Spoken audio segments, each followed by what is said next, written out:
passera pas. Ça passe pas, en fait, tout est dans le tact. Hein. Je parle encore de sagesse parce que ce genre m'a beaucoup appris là-dessus. En fait, même si tu as une feuille de route, c'est-à-dire toutes les idées que tu as marquées sur la feuille, et ça marche, tu sais que ça marchera, tu sais que c'est ce qu'il faut pour le couple, en fait. Mais il faut, en fait, avoir un échange où tout est mis sur la table. Voilà. Avec les différents points de vue, faire en sorte que, même si c'est toi qui as apporté les choses, Il s'approprie. Voilà, il s'approprie la chose et ils se disent que ça vient de moi. C'est ça. Toi, tu as reçu une idée superbe. Tu aimerais, par exemple, faire tel investissement.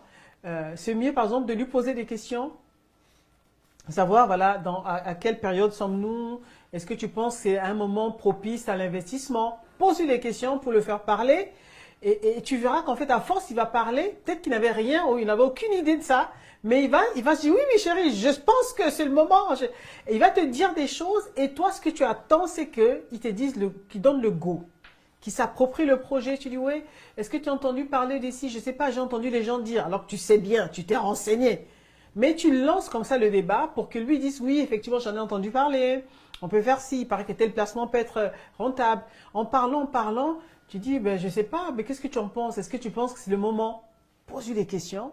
Laisse-le évoluer dans sa réflexion. Je pense qu'en échangeant avec lui, petit à petit, les idées que tu vas donner, il pourra, lui, après faire son marché. C'est-à-dire que dans ce que tu as dit, s'il y a des choses intéressantes, il pourra prendre certaines idées et puis finalement dire, OK, voilà ce qu'on va faire. Mais pas aller imposer, chérie, ça fait longtemps qu'on n'a pas investi dans cette maison, c'est toujours moi qui fais les choses. Voilà, je suis allé fouiller, j'ai trouvé telle chose, ce serait bien qu'on le fasse comme ça. Alors, il ne prendra jamais ton idée, ben, ce sera dommage pour le couple. Alors que l'idée était peut-être bonne.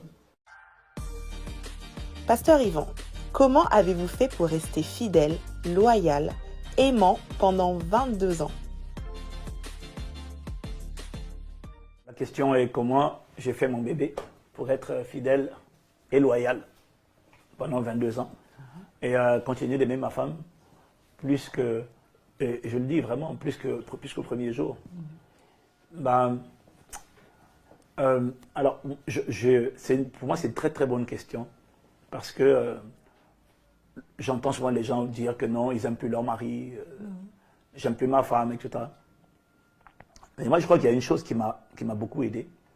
Après, d'abord, la première chose, je dirais qu'il y a une dimension d'attachement à Dieu, de désir de plaire à Dieu. Quand on l'a, ça nous rend capable de nous dépouiller, détacher de toutes ces choses dont on a du mal. Parce que le désir de plaire à Dieu va t'emmener à te rapprocher de Dieu, de l'obéissance à Dieu. Mais je vais donner un secret qui, pour moi, est l'un des ciments de ma vie.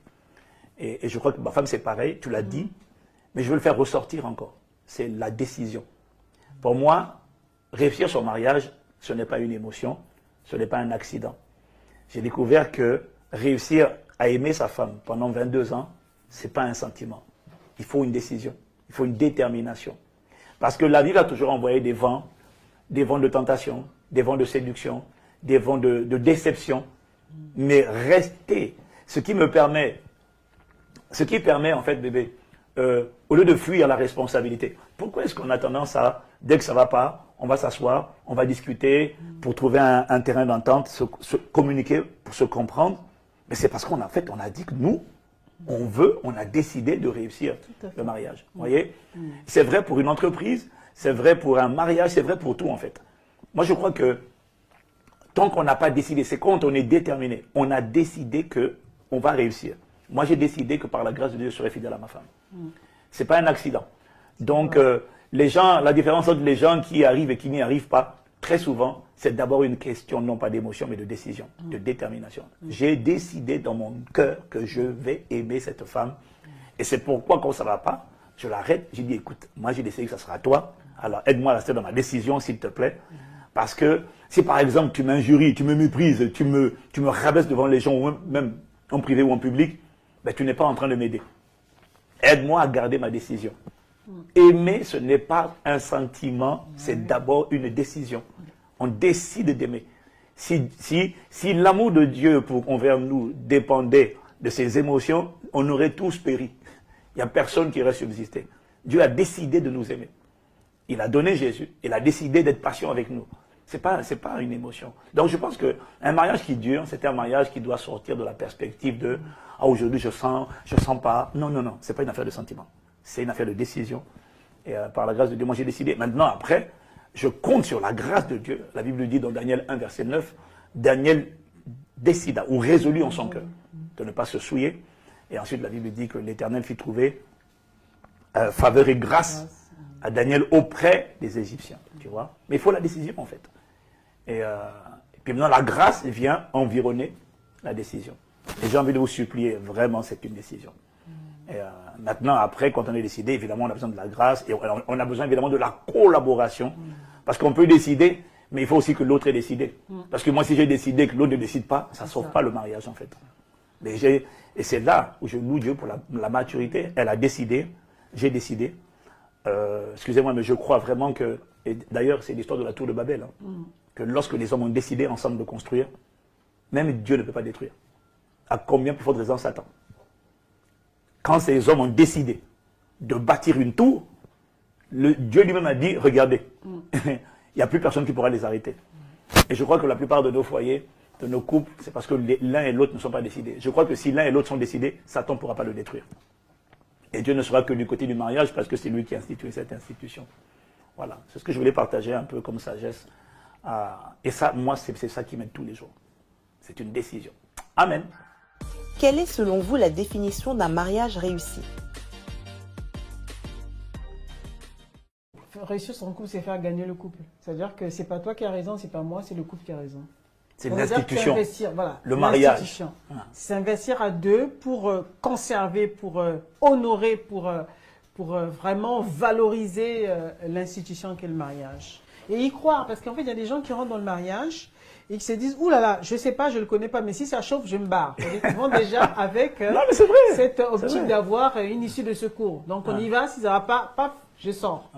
Et là, malheureusement, ça ne marchera pas parce qu'on finira par emprunter cette issue de secours. Mais si on rentre pour dire « Ok, je viens, je décide de bâtir mon foyer puis l'emmener jusqu'à destination. » Moi, je dirais aussi que, pour ajouter à ça, je dirais que réussir son mariage, ce n'est pas forcément avoir des enfants. Réussir son mariage, c'est bâtir un mariage qui honore Dieu. C'est bâtir un mariage institution où on meurt à soi tous les deux. La Bible dit que le mariage, pas les mariés, que le mariage soit honoré de tous. Donc réussir son mariage, pour moi, c'est parvenir à la dimension où on est un foyer, un couple, bâti dans la complicité, l'amour véritable, la communion, la fusion. Il n'y a pas de querelle, ce n'est pas la guerre, c'est la paix, c'est la joie, c'est le bonheur. Et même quand tu te projettes, si jamais tu pouvais revenir, si jamais tu devais revenir en arrière ou te remarier après la mort, est-ce que tu choisirais la même personne? Tu vois, ce sont des questions qu'il faut se poser. Il y a beaucoup de gens, si tu poses la question franchement, tu dis, je crois que je changerais de scénario. Je ne ferais pas la même chose, voilà.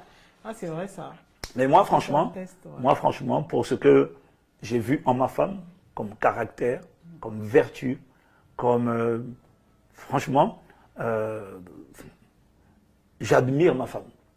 Et s'il fallait revenir, si Dieu me donnait, franchement, je ne changerais pas de script. Je dirais, Seigneur, je prends la même et on recommence. Tu vois. Et c'est fort d'avoir cette conviction intérieure-là. C'est fort. C'est fort. Parce que tu as bâti un havre de paix. Tu as bâti un havre de paix, d'équilibre, de solidité, de stabilité.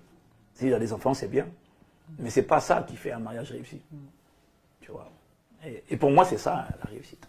Et un mariage réussi, je pourrais aussi dire, c'est un mariage qui donne aux autres l'envie de réussir et aux autres l'envie de vous imiter. Et aujourd'hui, quand même, quand tu vois, on a quand même pas mal de fils et de filles dans la foi, qui sont aussi qui ont plus de 10 ans, de 15 ans de mariage, et qui s'inspirent de ce qu'ils ont vu, et ils appliquent ça, et leur mariage est également réussi. Donc je dirais aussi, réussir son mariage, c'est donner aussi aux autres, pas seulement l'envie, mais de voir aussi les autres réussir parce qu'ils se sont appuyés sur vous. Ils vous ont vu faire. C'est génial ça. Qui de vous deux demande pardon en premier? C'est lui. Ah, tu reconnais ça, hein? Mais bien sûr. Vous avez vu? Excusez-moi, je sens les muscles là. Bon, bébé, je sens que je vais perdre la partie. J'avais décidé de dire la vérité, rien que la vérité. C'est bien parce que tu as commencé à la dire toute seule. Ouais. Qui de vous deux garde le plus son calme dans les situations difficiles? C'est lui. Alors là, je suis battue là. Oh Seigneur. Oui, mais bon, je suis un homme. Mais vous savez que c'est quand même plus facile pour les hommes de gérer de garder leur calme que les femmes. Donc honnêtement, la réponse était quand même prévisible, quoi. Qui de vous deux est le plus cool avec les enfants? C'est lui. Alors ça, c'est fait exprès là. Oh là là, les questions que pour toi, c'est pas grave. On va régler. Notez que ça fait 3-0. 1 et 2 et 3-0. Qui de vous deux planifie le plus?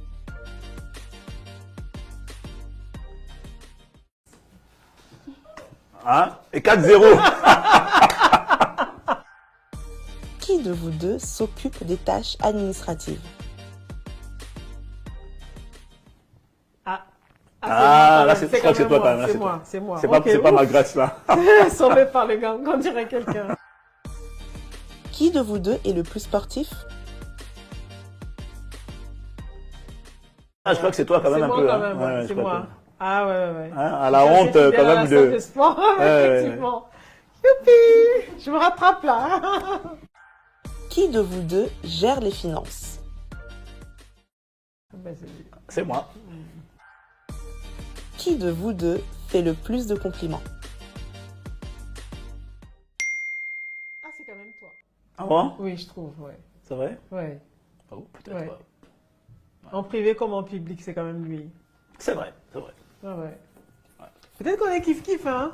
Comme Non, je suis je crois que c'est généreux, quand je même te moi. laisse. C'est quand même toi, n'empêche. Ouais. Ben bien, donc écoute, tu as gagné la partie. C'est pas une faiblesse. Non, mais, non, mais en fait, c'est ça qui est fort. C'est que c'est pas une faiblesse. C'est une complémentarité. Amen. On n'essaie pas de compter les points. Bon, c'était pour rigoler. Mais on n'essaie pas de compter les points parce que, malgré le fait que ce soit moi, elle dit c'est moi.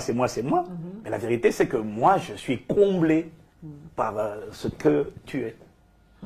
Je suis comblé comme ça. Donc, j'ai même pas besoin que ma femme devienne plus, quoi. Pour moi, je suis largement comblé comme ça. Je signe tout de suite. Amen. Voilà. Bon, Je resigne. Okay. Pardon, ma soeur. Mais je resigne pour elle.